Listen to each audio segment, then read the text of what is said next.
if you missed out on this match, you didn't miss out on anything.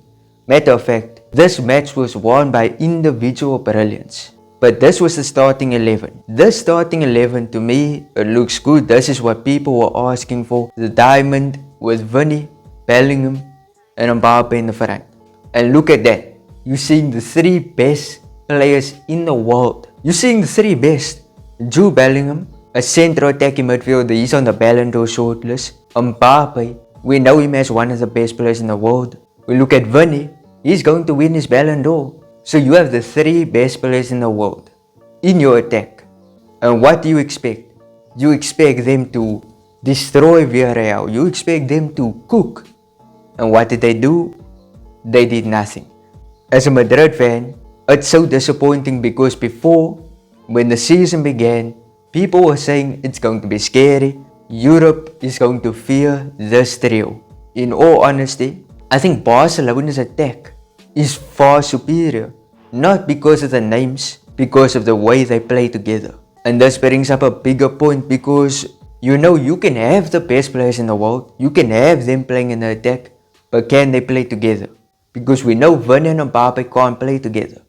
We've given them multiple matches.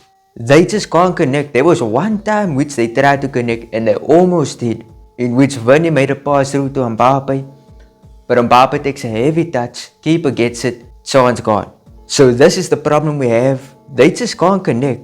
If they could connect, they would be so dangerous. But as we were saying, similar to the Galacticos. If we go to the first coming of Galacticos, they had Figo, David Beckham, Ronaldo, Michael Owen, Zinedine Zidane. They had pretty much the best players in the world. But how did they play with each other? They weren't good. Similar to how we are seeing now, all these Galactico signings, Mbappe, Bellingham, Vinny, there was nothing there. They were losing the ball multiple times and the only way we could beat Villarreal was with a long shot because that defense was tight. Mbappe and Vinny were struggling to get past them and therefore Valverde came in clutch to score the goal. It was a beautiful goal and it also was a deflection. It deflected off of Baena, and we know the irony of it being Baena because Valverde and Baena, they had beef in which we all know what happened in the parking lot. I don't know. I'm not going to say he assaulted him, but the news reports were saying something happened. So we already know the beef there. The fact that Valverde's shot deflected off of Baena, I think that's insane. It's just funny. Then the second goal which came in the second half, it came from Vinny. And the funny part is, Mbappe had just come off. And then Vinny scores. A banger. But then Vinny gets injured. Carvajal also gets injured. But Carvajal's is way more serious. Vinny was a slight shoulder injury. Carvajal, in the last few minutes of the game, picked up an ACL injury. Now I was disappointed by this. I was sad because how do we ever replace him? He's one of the best in the world. And I know many people hate Carvajal, many rivals hate Carvajal, but even with the storm, there is still some good news because as you can see right here, Florentino Perez has decided to give him a new contract that goes to 2026, and all I can say is, what a president. Carvajal just found out that his season is done and then Perez comes in and renews this guy's contract. And the news apparently said it happened like 3 hours after the injury. I think that was just a beautiful thing that we saw there. But if we talk about team performance, I will say goalkeeper, Lunin, sensational. Defense was solid. Midfield was literally outstanding.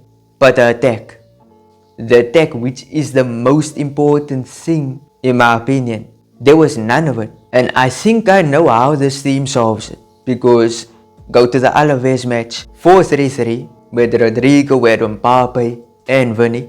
And how did they play? They played sensational together. We went to 4-4-2 against Atletico, and I think that completely ruined the team's momentum.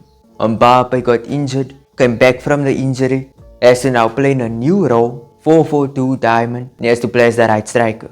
And we have to have a deep discussion about this guy. You know, at the start of the season, when he was playing poorly, we were giving him excuses. We said, Wait until he starts to gel with the team. Wait until he starts to cook. Wait until him and Vinny and Rodrigo start to get to know each other and play better. It's been almost 3 months, and we are now in a position where we're questioning Kylian Mbappe. But one player who did play well, who did perform, was Eduardo Camavinga. Camavinga in this match. He was great. And I know he came from an injury, but he was by far our best midfielder. Now I know Valverde scored, but Camavinga, this guy was winning so much balls, making some great passes. And by the way, I know I'm switching topic here, but go to Valverde. Do you notice in this match that he's trying to play like Cruz? He was making passes like Cruz. The way he was moving on that pitch, he was moving like Cruz. Speaking of Cruz, Cruz was also there. And when the camera showed to him, he got a big pop. Everyone was going off their seats, cheering for Cruz. And we miss him. Truly, this team just misses him. But I will say, coming off of this match, I'm disappointed in Carlo Ancelotti. Carlo Ancelotti, he gave all the less minutes than he did against Leo. He gave all the Gula 10 minutes of game time. And Gula, with 10 minutes, he did nothing. And honestly, this brings up a bigger point that someone told me, one of the people in the comments told me this. Gula is not in great form. And maybe he's going to become the next Martin Odegaard. This is something I feared. I feared this for so long because we know his quality, but he's getting no game time. And when he does get game time, he barely does anything. It's frustrating if you are a fan, but right now on the pitch, he's not showing his quality. So now with 2 fresh injuries to Vinny and Carvajal, I think it's fair to say we need to be fearful of this international break. Most of our players got called up. If they pick up injuries in these matches, our season is done. Valverde, I think the Uruguay coach, please just don't play Valverde.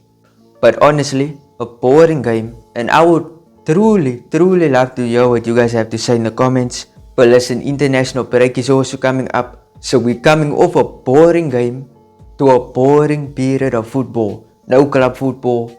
It's terrifying. And the only thing that's going to come out of international football is Cristiano. Because we know he always makes the headlines. Cristiano breaks a new record. And that's gonna probably happen again now. So yeah, international break is coming. But up here's a new video. And if you enjoyed, smash like, subscribe, turn on notifications. Peace out.